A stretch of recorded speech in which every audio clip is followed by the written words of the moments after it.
What's up, YouTube? It's the Action Figure Grader coming back to you with another video. And at the request of a couple of subscribers, I put together some recent sales for the Power of the Force 2 line that ran from 1995 until about 2000 or so. And there hasn't been a lot of sales that I thought were worth talking about, but I did find several that were worth mentioning, were worth talking about the sales prices. And it's kind of an interesting line. I did have one question that we talked about in my last subscriber Q&A, asking whether these would ever amount to much, or would people gravitate towards the Power of the Force 2 line with the possibility that the vintage collection is going to be going bubble free, plastic free. Will people go back and look at the Power of the Force 2 line? I don't know. My gut says probably not. It was pretty mass produced, and most of them are not worth much because of that. And also because, as I've talked about, the sculpts are a little frightening. It looks like He-Man, inside of a Star Wars package, especially this Luke right here. But let's go ahead and dig right in. This is actually an extremely rare item, and I think I know who bought this one, but I'm not going to say who, just in case it wasn't him. But this is a Korean package for the Luke Farm Boy. And these are extremely difficult to find. You can see the Korean language there with the little green elephant. That is a very tough item to find. And I do know a Luke Focus collector that probably picked this one up. And this one did sell for 375 British pounds or 467 US dollars. I don't have any data for you as to whether that's fair or not, but I can tell you that you might see one of these come up a year, if that. It's just very, very difficult to find these Korean packages. I would love to find one of these for Darth Vader. I've got a little Darth Vader run going. I wouldn't even pretend to try to get a Boba Fett. The Boba Fett would probably set you back at least, I would say, $700 to $800. I feel like I remember seeing one that was for sale in one of the Facebook groups. And on that note, if you guys are into the Power of the Force 2 line and you want to learn more about them and which ones are rare and hard to find, there's so many different card backs, it's hard to keep them all straight. There's a great Power of the Force 2 group on Facebook. So what I'll do, if I remember, is in the video description for this video, I'll put a link to that Facebook group. There's a lot of knowledgeable collectors out there that really know their stuff, and they'd be able to help you out. Next up, I got to show you this one. This is one that I didn't see come up for sale. I just found the sold listing, but it is very, very nice. And I would have loved to have had this in my collection if I had the space and the money for it. But this is a store display for the Power of the Force 2 line. But as you can see there, it says Guerra Stellare. So this was for the Italian market. So an Italian store display. And live the adventure of the film. I don't know what that other word is, but this is from 1996, as you can see at the bottom. The Power of the Force 2 line kind of started 1995-ish, 1996 into it, but this is a very, very rare point of sale display for the Italian market. And the price, of course, did not disappoint. It looks like it's unused, too. I mean, it's just in fantastic condition. This was for sale in Italy, and it was available for global shipping, and it sold for $948 plus $60 shipping to the US. So let's call that around $1,000. And, again, I don't know how many of these are out there, but I got to believe that a Power of the Force 2 collector snapped this one up to add to their run. But it's just an incredible piece of collecting history to be able to see a store display for the Power of the Force 2 line. And the Italian card backs are my favorite, in my opinion. There's not a lot of super expensive ones, but the only one I've got in my collection is a signed Boba Fett with the Guerra Stellare logo, but they are very, very attractive to look at. I just love the way that the wording looks on that. Several prototypes also did sell, and I don't know if Logray is a Power of the Force 2 figure or a Power of the Jedi figure. This one doesn't have any foot stamps on it, so this is a very early pre-production prototype, and it's kind of unpainted with lots of different colors to the limbs, and it was complete with his staff as well as the pouch. So this was a very desirable one, and I thought if I had seen that price, I might have been tempted to bid there, because that price was a deal, $110 plus $9.25 shipping. But it seems like this might be a Power of the Jedi figure, not a Power of the Force 2. The Power of the Jedi came out after the Power of the Force 2 line, and maybe considered a little bit less desirable than the Power of the Force 2.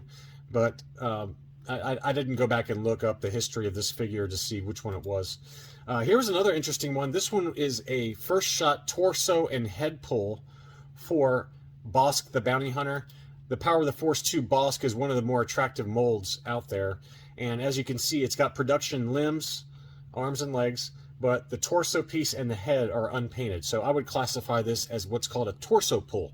This would be kind of like a later stage prototype where the arms and legs have been kind of finalized and the paint scheme and all that kind of stuff, but they were just testing out the production with the figure fully assembled. So you can tell it's an unpainted head and torso, and just a really nice piece. It's got both weapons that he comes with. So that's what I would call that, as a torso or head pull. Here's a Power of the Force 2 C-3PO prototype, and this is interesting because the arms the legs and the head have the vac metallized gold, but the arms and the torso and chest piece are unpainted, and it's kind of a cream plastic. You can see it's got the engineer's marks on them. This is a very common thing you'll see with a lot of early stage prototypes where the engineers are marking up the samples as they produce them. But an awfully cool piece. They probably added the head and the legs afterwards. So this again would be like a torso pull or arm pull type thing. Partial prototype would be what I'd call this one. And this one sold for $320 plus $9.25 shipping. I love these Kenner standard tags. This is another kind of early production process, kind of a quality assurance item. And you can see here, this is dated July 1995 from the Smile Factory, but it's got the Kenner standard tag on the back. And what happens is these engineers, when they're testing out the final production runs for these Power of the Force 2 figures, they would run off a couple of samples to make sure that everything's within line and, you know, meets all their QA needs. And they would then tag those and sign off, and they'd have sign-offs from the engineer, it looks like from marketing, as well as QA, and just all kinds of different people have signed off on this one. So I've got one of these at grading right now. It's a Neon Numb, but this is the Obi-Wan, and it sold on March 23rd. It had 30 bids, and the final sales price was $243.50 plus $15 shipping. So pretty interesting one there, and you can find these pretty commonly. It just depends on the character as to what the price is going to be. Some of the bigger characters like Obi-Wan, you know, you might pay $250 like this one. You might even hit into the $300 to $400 range for like a Luke Skywalker or a Princess Leia. The Neon Numb I bought, I mean, I paid like $125 for it. So it just depends on the character and how good a condition they are. But, you know, a lot of these get transferred among the different Hasbro employees, so they can get beat up pretty bad during that pre-production phase. This was another really cool one. This is a Power of the Force 2 Shadows of the Empire Prince Zizor proof card, and it's the tri-logo proof card. There's only one photo here, and you can't zoom in on it, but it's got the back that was graded by AFA, and then the front was also graded by AFA. So this is a really nice item, pretty tough to find. The front and backs are AFA 9.0, so a really desirable kind of early production process where they're kind of finalizing the card art for this, and to have one for Zizor with the logo on there, very, very interesting item. It was listed for 550 Great British pounds plus shipping. I didn't look up the best offer accepted, but a very, very nice pre-production Power of the Force 2 item there. And as I talked about in another video here recently, the Power of the Force 2 line is a really good option for getting autographs at conventions. And so you'll often find on eBay a lot of Power of the Force 2 items that have been signed by the actors or the voice actors or the animatronics, if it's like a Yoda or something like that. So this is a pretty common line to use for autographs, just because they're less expensive and it instantly adds value. And I've got a number of those autographed items from the Power of the Force 2 line in my collection. But here was a Vader. This is on the freeze frame action slide removable helmet. Very nice item there. That sold for $300 plus $9.45 shipping. And you can see where Dave Prowse has signed that one. So that's a good one there. Here's a Peter Mayhew signed Chewbacca. And this, you know, oftentimes back in the, you know, let's call it late 1990s and into even the 2000s, this one was in July 2nd of 2000. You'll get these custom labels on the Power of the Force 2 line. And sometimes they even produced specific numbered Power of the Force 2 figures for a specific convention. And this would be one of them. So this was one of 73 at a Super Dream Festival in Japan, signed by Peter Mayhew. That sold for $180 plus $39 shipping. And then here is another one. You can see here it's also got a limited sticker, number 6 of 8. So very, very exclusive one there. And this was, again, at a Japanese toy convention, again, signed by Peter Mayhew. And this is the foil green card, and that sold for $200 plus $7 shipping.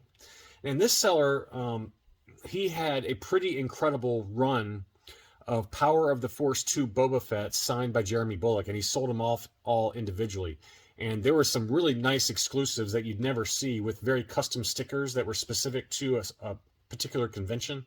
And you can see that sticker above the Boba Fett label there. That's a very unique item there, and that's signed by Jeremy Bulloch. That one sold for $125 plus $10 shipping. And I didn't pull up all of them, but I wanted to show you a few of them.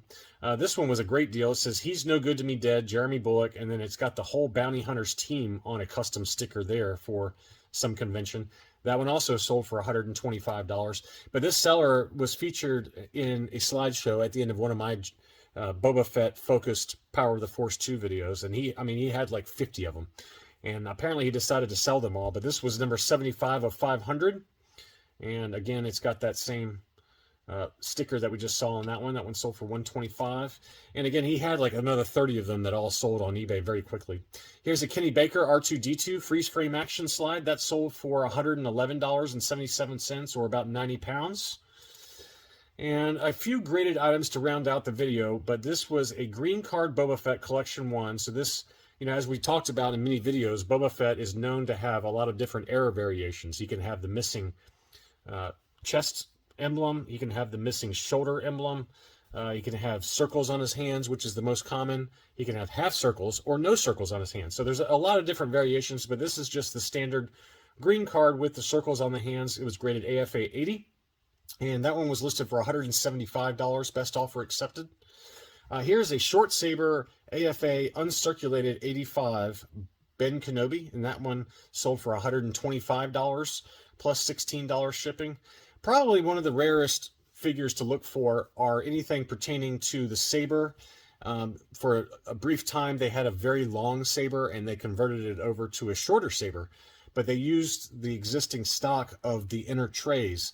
And so anytime you see short saber long tray or SS/LT on the AFA label, that means it's a very desirable kind of transition card when they were transitioning over to the shorter saber, but still using the longer lightsaber inner tray. And those can be very, very expensive. The most expensive is probably the Ben Kenobi. I have only seen one example of the short saber long tray Ben Kenobi, and that was in that Facebook group that I mentioned.